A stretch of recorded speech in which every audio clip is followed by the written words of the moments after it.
Hey there, fellow collector, Shuki here with a review of the Shinkalion DXS06 Shinkalion H5 Hayabusa. You'll probably be sitting here wondering, Shuki, you already reviewed this toy. In fact, it was the first Shinkalion video you ever did. What's with this?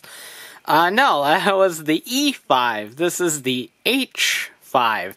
They are two actual trains on the Japanese Shinkansen system, the H5 just being a variation of the Hayabusa train, which is this one right here. So there's the E5 and the H5, and they work differently, which is why there's two different ones. So, but basically they look fairly identical. As you can see right here, this is more or less the same train that we already reviewed. However, the H5 has a purple stripe, not a pink stripe.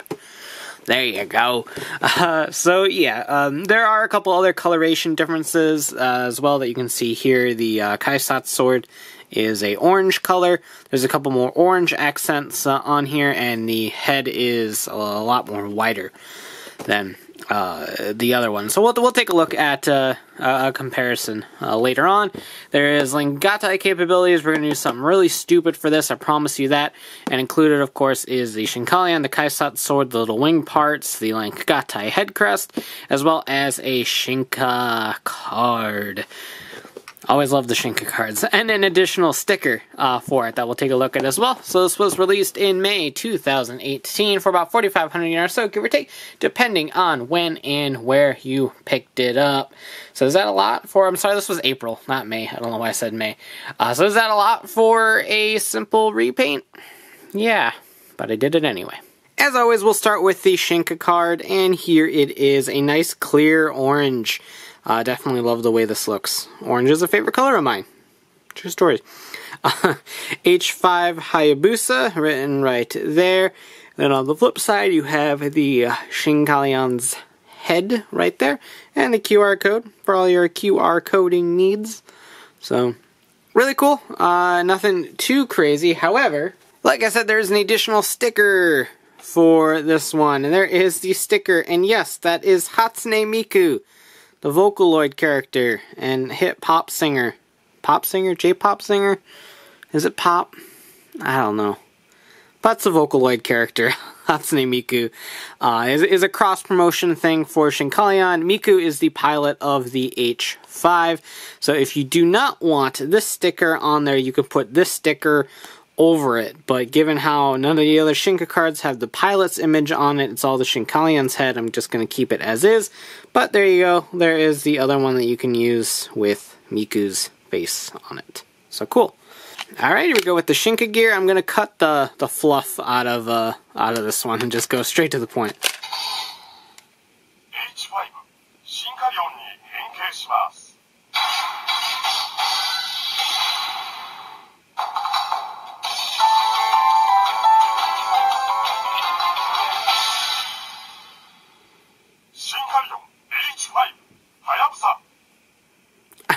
I really like that because it's the E5's jingle, but it's kind of got a more like poppy feel to it. It's actually really cool. I like how they did that.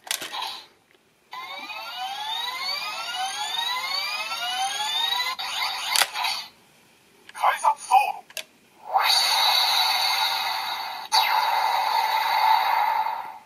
And that is the same exact sound as the Kaisatsu Sword from the E5. Of course, there is Link Gatai. We're going to link Gatai with the E5, because why not?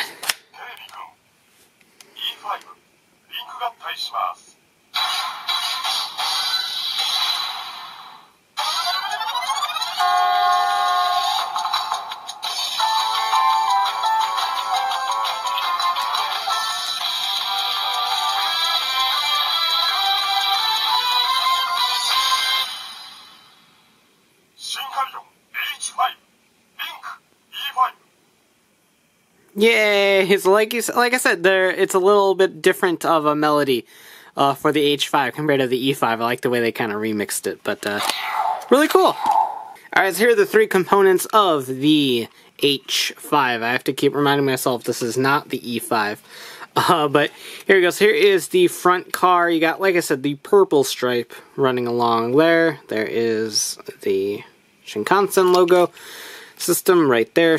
Wow, that was a mess of English words. But there you go with that. Just real quick, here is E5's front. As you can see, it is pretty much the same exact thing. We'll get to a closer comparison momentarily.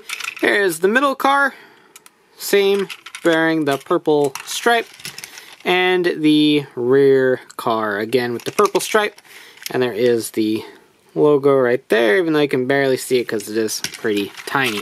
So if we open this up, this one is compatible with the electric unit. Look very familiar. You got the wing parts, you got the Kaisatsu Sword, you have the Link Gatai head crest, all hanging out in the middle there. We'll unplug those, fold this back up, and this now does absolutely nothing, so we'll go ahead and set it aside and get to the transformation of the H5. And as you would guess, it is very similar to the E5. In fact, it is so similar, it is the same. Color me surprised. But yeah, it's the same as the E5, and thus same as most of the Shinkalion toys. But we're starting to get into the newer ones that have different transformation capabilities. So the next one that we're going to take a look at, Tsubasa, is actually super cool. I like the way that Tsubasa transforms. So make sure everything is locked into place. I think it is. Go ahead and swing these forward, since the Hayabusa is a forward leg panel model.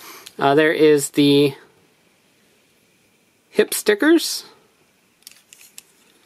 There's the feet, nice orangey color. Set that aside. Work on the front, down, around, pull out the hands, which are actually kind of tight on mine. I don't know if it's like that for everybody, but actually it's just that arm, I guess. Plug these in up there. Swing this down. There is the head. Gotta swing up the head horn crest thing, which is not the easiest thing to do. There we go. This one is a lot more stable than the E5s. If you remember from my E5 video, I complained about how, as much as I like the E5's colors, the helmet part is very loose, and so like if you just kind of tap it slightly, it starts falling. And if you start actually playing with it like an action figure, heaven forbid, it'll oftentimes just kind of fall into place there. It doesn't lock very well. But the H5, I don't know if it's just because it's newer or whatnot, but it has a lot more sturdy of a piece. You can see I can tap it, and it's actually not going in. So very cool. Very pleased about that. So it's kind of like the Hayabusa I always wanted, so to speak.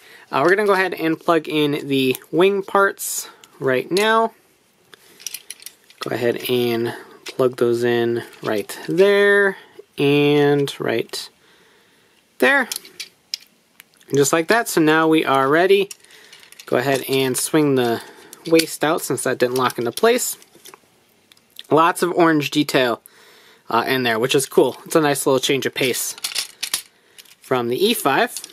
But there you go. I'm going to swing these back. I know it's supposed to go forward, but man, they just tend to get in the way when they're forward. So there we go. And we have the H5 Hayabusa, which I actually enjoy quite a bit, despite it being just the E5 with a slightly different color scheme. But like I said, the fixing of the head crust problem does a lot for me. And I like the purple and the orange as highlights compared to the pink and the slightly darker pink of the E5. So that's kind of where this wins me over compared to the E5. So we can take the Kaisatsu Sword, swing out the pretty sparkly orange blade, and plug it into the hand right there. There you have the Kaisatsu Sword. And of course you can also flip this open for the Grand Cross. So that still has that capabilities as well. So pretty cool. Articulation wise, you should probably know by now, It's just as a full rotation right there. There is some forward and back movement thanks to the transformation. So make sure you plug it back in when you're done. The head is on a ball joint, so it can look up and down and all around. The hips, I wish there was a little bit more in hip movement, but you do have a little bit there for transformation, and then for the knees, you got quite a bit of movement in the knee if you so wish to do something with it. Posing is hard for these, they are very static figures. And then there is a little bit of ankle movement and a little bit of forward and back, or actually just back as well. So there you go, there is the H5 Hayabusa. And of course, like I said, we're going to do something really stupid for the Link Gattai because I want to stay true to the show and have the H5 be the Link Gattai partner for everybody. So, of course, there's obviously cooler things you could do with this, but the H5 had a mode for the Kaisatsu Sword where the wings went on like this, which as a toy does not look cool or effective, but it was in the show, I promise you that. So we're going to go ahead and do the H5s like that. The E5 on the back of the box shows a different formation. Obviously, they have never Link Gattai'd, and they probably never will, but it shows a formation that these plug in right here to form this kind of triple pointy blade of death kind of thing. So we're going to go ahead and give that into the other hand of the E5. Make some sort of monstrosity over here. I should probably switch the other one to have the death blade as well. Let's go ahead, let's do that. Let's do that, just because I think dual wielding the Forks of Justice seems like a cooler idea. And the head crest